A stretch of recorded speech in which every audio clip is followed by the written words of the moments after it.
Hello student, this is Shivani Chauhan. Welcome to जी पद education. आज हम बात करेंगे आईटा फोर्थ सेमेस्टर के पैडागोजी ऑफ पॉलिटिकल साइंस की यूनिट थर्ड का topic that is modern methods in teaching political science. Okay, तो कौन कौन से मॉडर्न मेथड्स यूज होते हैं पॉलिटिकल साइंस को पढ़ाने में। इन सब चीज़ों के बारे में बात करेंगे। स्टार्ट करते हैं। सबसे पहले देखेंगे कि कौन कौन से मेथड्स हैं जो हम आपके सिलेबस में दिए हुए हैं। ओके, जैसे डायलॉग है, problem solving, project method, observation, debate, source based learning, excursion या field visit, dramatisation, role play. और हम पढ़ेंगे current events, empirical methods, comparative method, community resource, mass media, case study method, reflective inquiry और report writing पे। इन सब के बारे में पढ़ेंगे आज हमारी इस वीडियो में। तो 16 के 16 मेथड्स को बहुत डीप में पढ़ेंगे। तो देखते हैं, सबसे पहले बात करेंगे ताकि आप अपने एग्जाम्स में बहुत अच्छे से अटेम्प्ट कर पाए। इसके जो नोट्स होंगे आपको हिंदी में भी मिल जाएंगे, but after the end of your course या फिर ये जो सब्जेक्ट का हो जाएगा ये सब्जेक्ट कंप्लीट, उसके बाद आपको नोट्स मिलेंगे। और सबसे पहली बात तो ये है कि आप यहाँ पे जो अभी पढ़ रहे होंगे तो हिंदी वाले जो होंगे वो स्क्रीनशॉट ले लीजिएगा पहले। ओके, स्टार्ट करते हैं डायलॉग, जैसे दैट इज संवाद। तो सबसे पहला मेथड, हम संवाद के बारे में बात करेंगे। डायलॉग क्या होता है? जब इंटरेक्टिव कन्वर्सेशन होती है टीचर और स्टूडेंट के बीच में। ठीक है, टीचर या स्टूडेंट या फिर अमंग स्टूडेंट्स, की स्टूडेंट्स ही स्टूडेंट से बात कर रहे हैं। जैसे डिबेट कंपटीशन हो गया, एस्से राइटिंग हो गया। बेसिकली जब आप इंटरेक्टिव कन्वर्सेशन कर रहे होते हो बच्चों के साथ, खुद ना बोल करके, खुद ही ना बोल करके बच्चों को भी मौका दो बोलने का, उनकी बात रखने का। ओके, ऐसा होना चाहिए आपका, दैट इज आपका मेथड। ओके, तो इंटरेक्टिव कन्वर्सेशन होनी चाहिए जिसमें दोनों मिलजुल कर बात करें। एनकरेज ओपन डिस्कशन, कि आप ओपन डिस्कशन करो कि कोई भी आप टॉपिक ले लो पॉलिटिकल साइंस से रिलेटेड, जैसे कॉन्स्टिट्यूशन के ऊपर ले लो कि जो कॉन्स्टिट्यूशन में अमेंडमेंट होते हैं क्यों करे जाते हैं, तो why these amendment are important. Basically इस पे आप एक ओपन डिस्कशन कर सकते हो बच्चों के साथ, या बच्चों को भी बोल सकते हो कि आप डिस्कस करो इन सब चीज़ों के बारे में। इससे उनकी क्रिटिकल थिंकिंग एनकरेज होगी and respect for diverse opinion. तो उन्हें डिफरेंट ओपिनियन उनके सामने आएंगे, कुछ बच्चे कुछ बताएंगे, दूसरे बच्चे कुछ बताएंगे, तो वो उन सब चीज़ों को सुनेंगे, एनालाइज करेंगे, फिर एक कंक्लूजन की तरफ लेकर आएंगे। ओके, तो क्रिटिकल थिंकिंग को एनहांस करता है कि बच्चे कोई भी चीज़ है वो तर्क विचार के साथ सोचेंगे, ना कि ऐसे ही उन्हें अडेप्ट कर लेंगे। Okay, use for concepts like democracy, secularism, justice, right. Basically her concept में ये यूज हो सकता है आपका डायलॉग कॉम्पिटिशन, जिसमें आप किसी भी, आप पॉलिटिक्स में तो आप ये देख लो कि कोई भी टॉपिक आप उठा लो जिसपे आप डिबेट या फिर जिसपे आप डायलॉग, दैट इज डायलॉग कर सकते हो या फिर कन्वर्सेशन कर सकते हो। ओके, संवाद कर सकते हो एक दूसरे के साथ। हिंदी में देख लेते हैं इसे। सबसे पहले देखते हैं, शिक्षक और छात्रों के बीच या छात्रों के बीच परस्पर संवादात्मक वार्तालाप को बोलते हैं हम डायलॉग।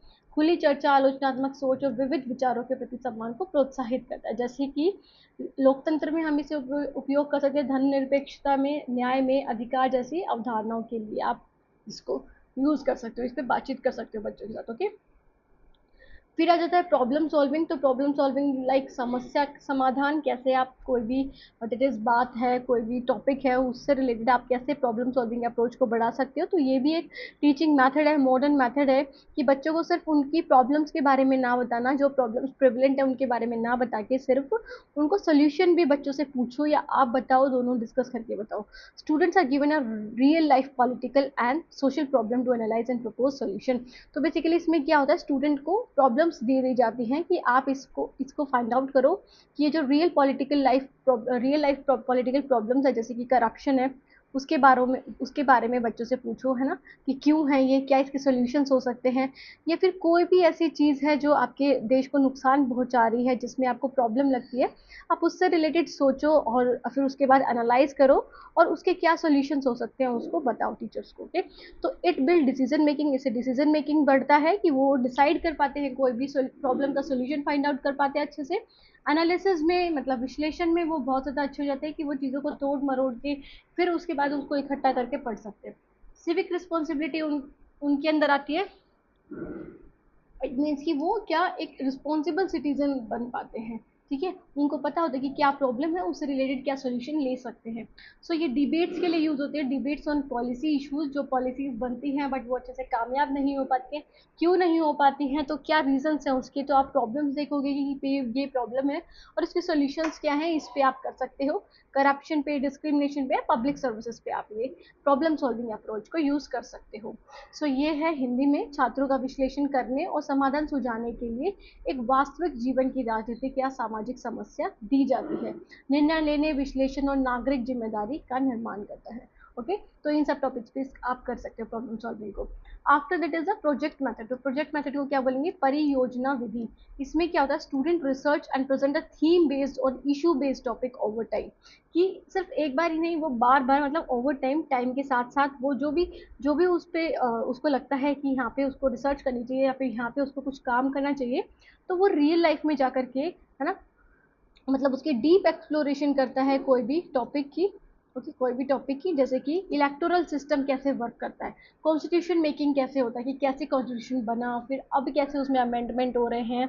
तो एक तरह से प्रोजेक्ट मेथड है कि आप इसमें क्या करते हो, डिफरेंट सोर्सेज का यूज कर सकते हो। कोलैबोरेटिव वर्क को एनकरेज करता है कि आप मिलजुल कर ये काम करते हो। प्रोजेक्ट मेथड एक कर सकता है, बट अगर आप दो चार मिलकर के काम करोगे तो बहुत एक इफेक्टिव रिजल्ट आ सकता है।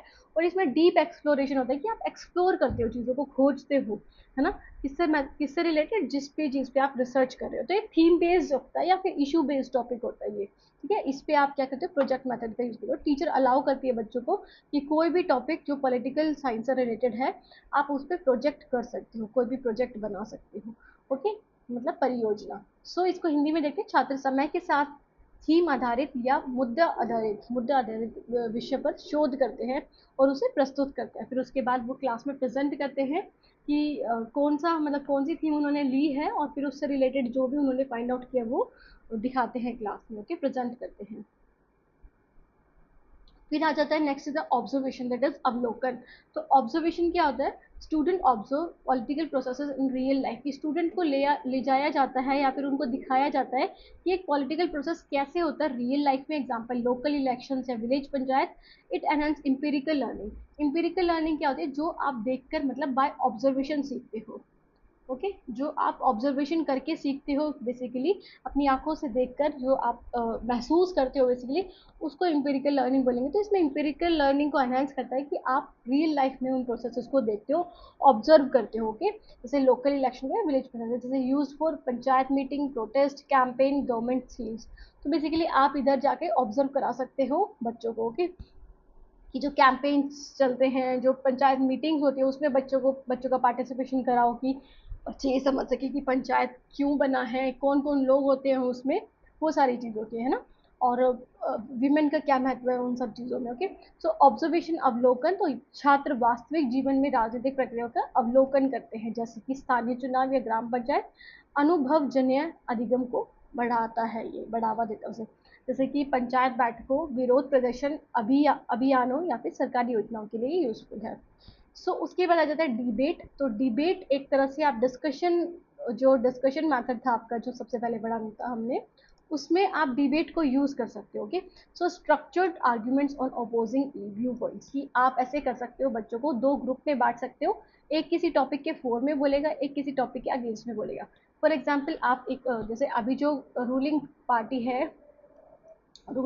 है, उसके बारे में एक जो रो है वो फोर्थ में बोलेगी, उनके जो सहायक होंगे, जो उनके लिए जो ये पॉजिटिव पॉइंट बताएंगे, और एक पार्टी उनके अगेंस्ट में बोलेंगे। ओके, सो क्या क्या चीज़ें हैं, जो जो कमी है, उन सब के बारे में बताएंगी। सो इससे क्या होता है? एक लॉजिक डेवलप होता है कि आप किसी चीज़ को मानते हो तो क्यों मानते हो। रीजनिंग होती है इसमें ना, कि आप तर्क करते हो, आप एक तरह से लॉजिक लगा के देखते हो कि क्यों ये सब चीज़ें हो रही हैं। और टॉलरेंस फॉर डिसएग्रीमेंट, की जो डिसएग्रीमेंट है, जो एक तरह से आपको अच्छा नहीं लग रहा है, वो क्यों हो रहा है, वो उसके लिए क्या कर सकते हो आप। ओके, तो use for should voting be made compulsory, कि वोटिंग ज़रूरी है, क्या वोटिंग को कंपलसरी वोटिंग करना ज़रूरी है। या फिर is media truly independent in India, कि क्या इंडिया में जो मीडिया है वो ट्रूली इंडिपेंडेंट है, क्या वो एक, आप बोलते हो ना कि फोर्थ पिलर है वो डेमोक्रेसी का, ना, फोर्थ पिलर है, तो क्या वो रियल में है, क्या वो डेमोक्रेटिक है, क्या वो इंडिपेंडेंट है। तो आप उस पर फोर और अगेंस्ट पे डिबेट करा सकते हो बच्चों के साथ।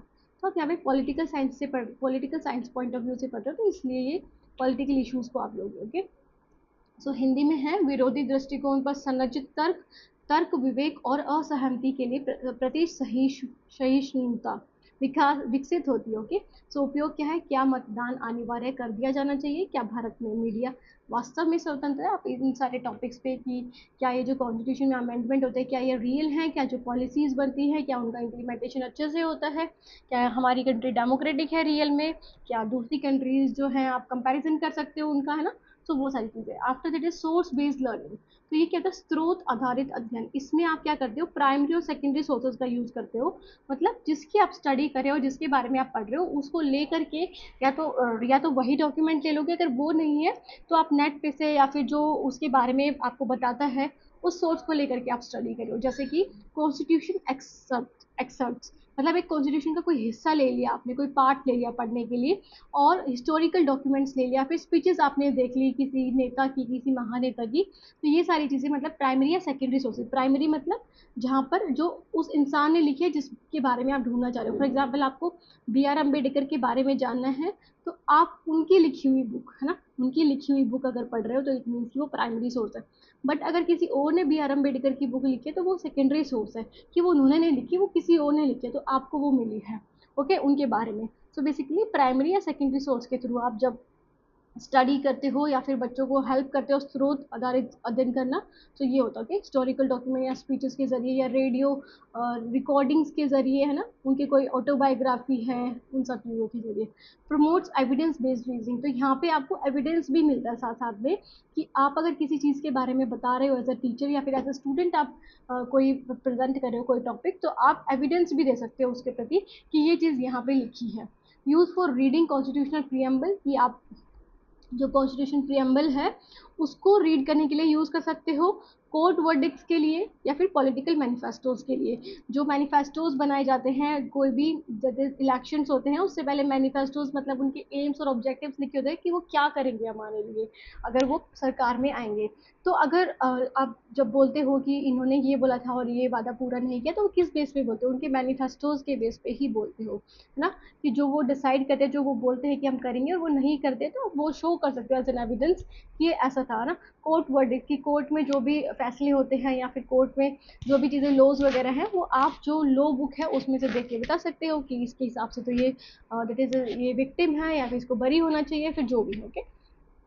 सो सोर्स बेस्ड लर्निंग में यही है, प्राथमिक और द्वितीय स्रोतों जैसे संविधान के अंश, ऐतिहासिक दस्तावेज, भाषण आदि का उपयोग साक्ष्य आधारित तर्क को बढ़ावा देता है। उपयोग क्या है, संविधानिक संविधानिक प्रस्तावना पढ़ने, अदालती फैसले, राजनीतिक घोषणा पत्र पढ़ने के लिए। ठीक है। फिर आ जाते हैं हम एक्सकर्शन पे, दैट इज फील्ड विजिट पे। तो ये शैक्षणिक भ्रमण होता है, student visit institutions and communities to see political system in action.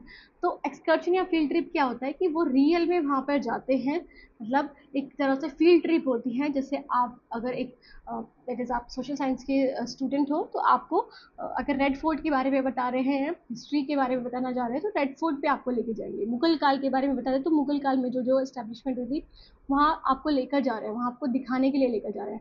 आपको साइंस जो एक्सपेरिमेंट्स हुए थे या फिर साइंस दैट इज वो लैब होती है या फिर जहाँ पे म्यूजियम है, वहाँ पे आपको लेके जा रहे होगे। तो स्टूडेंट विजिट इंस्टीट्यूशंस के स्टूडेंट जाते हैं और कम्युनिटीज़ में जाते हैं ताकि वो पॉलिटिकल सिस्टम को होते हुए देखें, मतलब इन एक्शन में देखें। प्रोवाइड फर्स्ट हैंड एक्सपीरियंसेस, कि वो खुद जा करके एक्सपीरियंस कर रहे हैं उस चीज़ को, खुद जा करके देख रहे हैं okay. Use for visit to parliament, कि आप बच्चों को पार्लियामेंट में विजिट कराओ, ग्राम सभा में, पुलिस स्टेशन में या एनजीओज में, कि वो कैसे वर्क करते हैं, उनका सिस्टम देखने के लिए ओके। तो ये हिंदी में है स्टूडेंट, इसको पढ़ लेना, इसका स्क्रीनशॉट ले लेना। उसके बाद आ जाता है ड्रामेटाइजेशन या रोल प्ले। तो ये क्या होता है, नाट्य रूपांतरण। इसमें आपको रोल प्ले के जरिए कोई भी एक्टिविटी या फिर कोई भी चीज़ जो हो रही है उसको करके दिखाते हैं। तो student act out political scenarios और हिस्टोरिकल इवेंट्स, कि स्टूडेंट जो है वो एक्ट करते हैं समझाने के लिए बाकी बच्चों को या फिर खुद भी समझने के लिए कि कोई भी पॉलिटिकल सिनारियो कैसे काम करता है, जैसे करप्शन कैसे होता है, करप्शन के रीजन क्या हो सकते हैं, उसको समझा सकते हो आप रोल प्ले के जरिए या ड्रामेटाइजेशन के जरिए ओके। तो एनकरेज एम्पैथी, तो एम्पैथी बढ़ती है और क्रिएटिविटी भी इंक्रीज होती है, और understanding of roles in society, कि आप उनकी जगह अपने आप को रख कर देख सकते हो रोल प्लेस के जरिए कि अगर मैं होता तो मैं क्या करता यहाँ पे, है ना, मेरे क्या इमोशंस होते। क्रिएटिविटी तो एनहेंस करती है क्योंकि यहाँ पे आपको उनके विचारों के बारे में पता चलता है, आप उनके रोल में एक तरह से ढल जाते हो, तो उससे आपकी आपकी क्रिएटिविटी झलकती है उसमें ना। और आप रोल्स को समझते हो कि क्या रोल है आपके सोसाइटी में या फिर उस इंसान के जिस पे आप रोल प्ले कर रहे हो। जैसे मोक पार्लियामेंट आप कर रहे हो कि एक ऐसा ऐसा आपने जगह बना लिया, मतलब सिमुलेशन कर रहे हो कि आप अपने क्लासरूम में ही मॉक पार्लियामेंट, मतलब एक जैसे असली रूप का ही पार्लियामेंट वाली जो डिस्कशन है वो सब कर रहे हो। कॉन्स्टिट्यूंट असेंबली डिबेट्स और कोर्ट रूम सिमुलेशन कर रहे हो आप, ओके, जैसे कोर्ट में बैठे हो सच में। और जैसे होती भी है जो एलएलबी करते हैं उनकी जो सिमुलेशन है वो होती है, जैसे टीचर्स की भी होती है कि वो एक क्लासरूम में पढ़ा रहे हैं, उनके जो सहपाठी होते हैं उन्हीं के सामने ही उन्हें पढ़ाना होता है, ओके, उन्हीं को ही पढ़ाना होता है। तो ये हिंदी में है स्टूडेंट, आप देख लेना, इसे इसका स्क्रीनशॉट ले लेना। उसके बाद आ जाते हैं करंट इवेंट्स पे, दैट इज सम सामयिक घटनाएं, ओके, मतलब करंट इवेंट्स के बारे में आप बता रहे हो। तो use of news, political developments and trends to relate text book concept to life.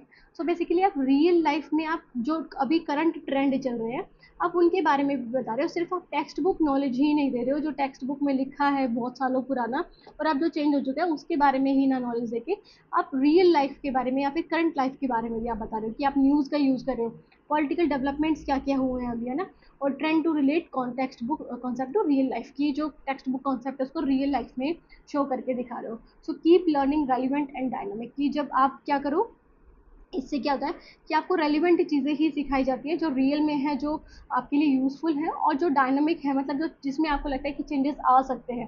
जैसे बाउंड्री अगर चेंज हो गई है ना, जैसे पॉलिटिकल बाउंड्री चेंज हो गई, सॉरी फिजिकल बाउंड्री चेंज हो गई, ओके, पॉलिटिकल बाउंड्री होती है, सॉरी वो पॉलिटिकल बाउंड्री चेंज हो गई किसी नेशन की, कोई नया नेशन बन गया, जैसे आपकी बुक्स में लिखा है कि कितने कंट्रीज हैं बट वो फिर कुछ घट गए हैं कुछ बढ़ गए हैं, तो उससे ये हो गया। और जैसे कि हमारे जो स्टेट्स थे वो घटे थे, पहले बड़े थे, फिर यूनियन टेरिटरीज भी आई थी, तो बेसिकली आप उनको अब एक बार थोड़ी सी दिनों में तो वो अपडेट नहीं हो जाएगी बुक, उसके लिए 1 साल तो लगेगा कम से कम नेक्स्ट ईयर, तो तब तक के लिए आप उनको बता दो, ओके, उसके जरिए, किसके जरिए, न्यूज़ और पॉलिटिकल डेवलपमेंट के जरिए। तो ये यूज़ होती है इलेक्शन रिजल्ट के लिए, कॉन्स्टिट्यूशनल अमेंडमेंट्स के लिए, प्रोटेस्ट के लिए और यूएन रिपोर्ट्स के लिए आप इसे यूज़ कर सकते हो करंट इवेंट्स को, ओके। सो ये हिंदी में है स्टूडेंट, इसको पढ़ लेना, ठीक है, इसका स्क्रीनशॉट ले लेना हिंदी वाले मीडियम वाले। इम्पेरिकल मेथड क्या होता है, इसमें अनुभवजन्य पद्धति होती है, इसमें आप पढ़ाई करते हो डेटा के बेस पे, फील्ड स्टडीज के बेस पे, सर्वे के बेस पे, इंटरव्यू के बेस पे, मतलब आप खुद अपने जो दैट इज सेंसेस हैं, है ना, खुद सेंसेस हैं, मतलब आप ऑब्जर्वेशन कर सकते हो, आप डेटा को देख सकते हो, आप खुद जाकर करते हो, सर्वे के जरिए करते हो, वो खुद इंटरव्यू लेते हो। तो it promote evidence based conclusion, तो इससे एविडेंस बेस्ड कंक्लूजन देखने को मिलता है कि अगर कोई भी बात आप कह रहे हो तो उसका आपको एविडेंस भी मिलेगा, है ना। So it promote use, it is useful survey on voter behaviour, कि आप सर्वे कर रहे हो कि वोटर का क्या बिहेवियर है, वो किसको बनाना चाहता है, उसका क्या मेन एम है वोटिंग करने का, पब्लिक ओपिनियन जानने के लिए, यूथ पार्टिसिपेशन इन पॉलिटिक्स, कि यूथ कितना पार्टिसिपेट कर रहे हैं, वो आप एक क्वेश्चनेयर बना के देख सकते हैं या फिर आप सर्वे कर सकते हैं उसके रिगार्डिंग, ओके, फील्ड विजिट या फिर डेटा आप यूज़ कर सकते हैं कि कितने यूथ ने वोटिंग करी है, अपना हक जो है वो लिया है। सो ये हिंदी में है एम्पेरिकल मेथड के बारे में, कि डेटा क्षेत्र अध्ययन सर्वक्षेक्षण साक्षात्कार के आधार पर होता है, ओके। उसके बाद हम आ जाते हैं कंपैरेटिव मेथड, दैट इज तुलनात्मक अध्ययन। तो इसमें क्या होता है, कंपेयरिंग पॉलिटिकल सिस्टम्स, कॉन्स्टिट्यूशंस और राइट्स अक्रॉस कंट्रीज और स्टेट्स। तो आप यहाँ पे क्या करते हो, कंपेयर करते हो पॉलिटिकल सिस्टम्स को या फिर कॉन्स्टिट्यूशन को डिफरेंट कंट्रीज के, है ना, या फिर राइट्स को कि कौन कौन सी कंट्री में या फिर कौन से स्टेट में क्या राइट है, कौन से स्टेट में क्या माना जाता है। जैसे रिजर्वेशन के रिगार्डिंग बहुत ज़्यादा दिक्कत होती है कि हर स्टेट में, इंडिया में अगर बात करें तो किसी के पास रिजर्वेशन इस स्टेट में है दूसरे स्टेट में नहीं है। जैसे फॉर एग्जाम्पल, चलो एग्जाम्पल नहीं देती, बस मैं आपको बता देती हूँ कि यहाँ पे मतलब अगर कास्ट के बेसिस पे कुछ यहाँ पे रिजर्वेशन है तो दूसरे दैट इज स्टेट में देखेंगे तो जहाँ पे वो मार्जिनलाइज नहीं है, जहाँ पे वो कम नहीं है, कम संख्या नहीं है, वहाँ पे उनको कोई रिजर्वेशन नहीं मिलेगा। सो बेसिकली डिपेंड करता है स्टेट टू स्टेट, तो वो कंपैरेटिव स्टडी करना कि क्यों होता है ये सारी चीज़ें, ठीक है। आप पॉलिटिकल सिस्टम को कंपैरिजन कर रहे हो कि यहाँ पे फॉर एग्जांपल हरियाणा में बीजेपी है, पंजाब में दूसरी सरकार है दैट इज आम आदमी पार्टी, तो उसके और इधर के डेवलपमेंट में क्या फ़र्क है, आप उस पर कंपेरिजन स्टडी या कंपैरेटिव मेथड यूज़ कर सकते हो। Build global understanding and analytical thinking, तो ये ग्लोबल अंडरस्टैंडिंग बढ़ाती है कि आप दूसरी कंट्री के बारे में भी स्टडी कर सकते हो, अपने पॉलिटिकल सिस्टम के बारे में और ऑस्ट्रेलिया के पॉलिटिकल सिस्टम के बारे में स्टडी कर रहे हो। सो बेसिकली वो ग्लोबल अंडरस्टैंडिंग बढ़ाएगी आपकी और एनालिटिकल थिंकिंग तो बढ़ा ही है ना। So use for compare Indian democracy, तो इंडियन डेमोक्रेसी को कंपेयर करना with US UK system, secularism in France and India, कि फ्रांस और इंडिया में सेक्युलरिज्म का क्या मतलब है, और डेमोक्रेसी यूएस और यूके के सिस्टम से कंपेयर करना इंडिया की डेमोक्रेसी, आप वो चीज़ें कर सकते हो इसमें। जैसे यहाँ पे लिखा है कि यहाँ पे लिखा है कि वैश्विक समझ और विश्लेषणात्मक सोच का निर्माण करता है ये कंपैरेटिव मेथड, तुलनात्मक अध्ययन। Okay, so after that is the community resource, that is समुदाय संसाधन। ये क्या होता है? Using local leaders, activist, officials और इंस्टीट्यूशन एज टीचिंग टूल्स। कि आप क्या यूज कर रहे हो? लोकल लीडर्स का यूज कर रहे हो, ओके, एक्टिविस्ट का यूज कर रहे हो, ऑफिशियल्स का यूज कर रहे हो, या फिर इंस्टीट्यूशन का यूज कर रहे हो पढ़ाने के लिए। जैसे आपने अपने स्कूल में कोई भी एक पॉलिटिकल नेता बुला लिया ना, कोई लीडर बुला लिया आपने, कोई एक्टिविस्ट बना लिया जो डिफरेंट चीज़ों के रिगार्डिंग काम करता है ना, समाज सुधार के लिए काम करता है। Connect curriculum to the local reality, कि आप अपने करिकुलम को जो आपको दिया हुआ है उसको जो लोकल रियलिटी है, मतलब करिकुलम में तो बोला है कि राइट्स जो है वो माने जाते हैं, सबके राइट्स हैं, बट रियल में क्या हो रहा है वो आप कम्युनिटी रिसोर्स के जरिए दिखा देते हो। तो ये होता है कम्युनिटी रिसोर्स। ओके, तो जैसे invite a local MLA, sarpanch या फिर social worker to speaking class, कि वो बोले, वो रियलिटीज बताएं, ठीक है, जो बुक में लिखी है उससे अलग, उससे मतलब उसकी जैसी है या उससे अलग है। ओके, तो ये हिंदी में है, कम्युनिटी रिसोर्सेज के बारे में इसे पढ़ लेना। उसके बाद आ जाते हैं मास मीडिया पे, दैट इज जन संचार माध्यम। तो ये क्या होता है? Using newspapers, TV, radio, online media to explore political development. कि आप न्यूज़पेपर्स का यूज़ कर रहे हो, टीवी का यूज़ कर रहे हो, मतलब mass media in the sense कि जो बहुत सारे लोगों तक एक बारी में ही पहुंच जाए। तो जैसे न्यूज़पेपर के जरिए, टीवी के जरिए, जो मास मतलब बहुत सारे लोगों को कवर करता है, रेडियो के जरिए, ऑनलाइन मीडिया जैसे यूट्यूब के जरिए, इंस्टाग्राम के जरिए, फेसबुक के जरिए, ताकि आप पॉलिटिकल डेवलपमेंट देख सकते हो। Enhance media literacy and civic engagement. तो इससे मीडिया लिटरेसी बढ़ती है, आपको फेक न्यूज़ और रियल न्यूज़ के बारे में पता चलता है, और सिविक एंगेजमेंट कि आप डिफरेंट जो लोग हैं वो एंगेज कर सकते हैं इससे ना। तो कैसे वो कर रहे हैं काम, कैसे डेवलपमेंट कर रहे हैं, वो सारी चीज़ आपको पता चलती है।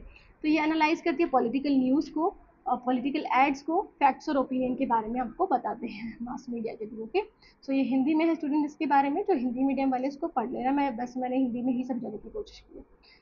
After that is case study method. तो केस स्टडी मैथड क्या है? प्रकरण अध्ययन। तो प्रकरण अध्ययन क्या है? In depth study of a specific political event, law और पर्सन। कि जब आप इन डेप्थ स्टडी करते हो किसी एक इंसान पे या फिर दो तीन इंसान पे बहुत डीप में, फॉर एग्जांपल आप पीएम मोदी पे स्टडी करना चाहते हो, तो आप केस स्टडी करो, मतलब उनकी इन डेप्थ, उनकी social life, real life, political life, सब चीज़ों को आप डीपली एनालाइज करोगे। Encourage focus and critical inquiry. तो ये फोकस एंकरेज करती है कि आप किसी एक चीज़ पे फोकस करते हो, क्रिटिकल इंक्वायरी को भी हेल्प करेगी। आप दैट इज आपको आलोचनात्मक सोच जो है आपकी इंप्रूव करती है, आप सोचते हो चीज़ों के बारे में, क्या एनालाइज करते हो। जैसे केस स्टडी ऑन आरटीआई पे, या फिर निर्भया केस पे, या फिर जस्टिस सिस्टम पे, 2020 फार्मर प्रोटेस्ट पे आप स्टडी करना चाहते हो कि कैसे हुआ था, क्या हुआ था, क्या चीज़ें थी, क्या सिस्टम फेल हुआ हमारा ना। तो आरटीआई एक्ट कितना ज़्यादा सफल है, उन सब चीज़ों के बारे में ये है हिंदी में। ओके, उसके बाद आ जाता है रिफ्लेक्टिव इंक्वायरी। तो ये क्या होती है? परावर्तनात्मक अनुसंधान। इसमें क्या होता है? Encourage student to reflect on their belief, assumption and experiences. तो इसमें एनकरेज करते हैं स्टूडेंट को कि वो उनके जो बिलीफ हैं, उनकी जो मान्यताएं हैं, उस पर वो रिफ्लेक्टिव थिंकिंग करें, उस पर वो सोच विचार करें कि वो सच है या झूठ है, या फिर उनके सिर्फ वो उन्होंने बनाए हुए उनके अजम्पशंस हैं या फिर एक्सपीरियंसेस है, उस पर वो स्टडी करें। तो build personal connection and moral reasoning. तो इससे पर्सनल कनेक्शन बढ़ता है और मोरल रीजनिंग भी इंक्रीज होती है। Okay, so use for what does freedom mean to me. की फ्रीडम आपके लिए, फ्रीडम का मतलब क्या है आपके लिए, ओके, उसके बारे में आप रिफ्लेक्टिव थिंकिंग कर रहे हो। Have I seen inequality around me. कि आपने अपने अराउंड में कोई इनइक्वालिटी देखी है, तो बेसिकली आप अपने बेस पे बता रहे हो। ओके, तो ये हिंदी में है, इसको पढ़ लेना स्टूडेंट्स। उसके बाद हम आ जाते हैं लास्ट वन पे, दैट इज रिपोर्ट राइटिंग पे। तो रिपोर्ट लेखन क्या है? Writing structured reports based on field visit, projects और सर्वे। कि आप एक रिपोर्ट लिख रहे हो, मतलब आप चीज़ों को अध्ययन करके, देख करके, फील्ड विजिट के जरिए, प्रोजेक्ट के जरिए, जो आपने मैटर देखे, सर्वेज के जरिए आप रिपोर्ट लिख रहे हो, अपनी फाइंडिंग्स लिख रहे हो कि क्या क्या आपने देखा है। जैसे डॉक्यूमेंटेशन डेवलप कर लिया, ओके, एक्सप्रेशन या फिर एनालिसिस की। तो ये यूज़ होता है रिपोर्ट के लिए on election observation, panchayat office, या फिर इंटरव्यू विद सोशल एक्टिविस्ट। या आप ये सारी चीज़ें कर सकते हो। ओके, कि आप रिपोर्ट लिख रहे हो, आपने जो चीज़ें देखी हैं, आपने जो चीज़ें सर्च करी हैं, रिसर्च करी हैं, प्रोजेक्ट करी हैं, उसके बेस्ड पे आप कोई कंक्लूजन निकाल के दे रहे हो। ओके, तो ये हिंदी में है, इसको देख लेना स्टूडेंट्स। फिर आ जाते हैं बेनिफिट्स क्या हैं। तो बेनिफिट है एक्टिव लर्निंग, तो ये प्रमोट करता है एक्टिव लर्निंग को, क्योंकि इसमें स्टूडेंट का भी पार्टिसिपेंट होता है, सिर्फ वो लिसनर बन के ही नहीं बैठते, तो वो एक्टिव लिसनर बनाता है उन्हें, ओके, एक्टिव लर्नर बनाता है। क्रिटिकल थिंकिंग प्रमोट होती है, क्योंकि वो कोई भी बिलीफ को ऐसे ही नहीं मानते, वो क्वेश्चन करते हैं, कोई भी बात को ना एनालिसिस करते हैं, इवेल्यूशन करते हैं, फिर रीजनिंग करते हैं उन सब चीज़ों को, ओके, तर्क विचार करते हैं। रियल लाइफ कनेक्शन को बता करके, मतलब उसको मेंटेन करके उन्हें समझाया जाता है, maintain make concept relevant and grounded, okay. और डेमोक्रेटिक क्लासरूम होती है, क्योंकि यहाँ पे आपकी वॉइस को रिस्पेक्ट करी जाती है, डाइवर्सिटी को भी और पार्टिसिपेशन को भी।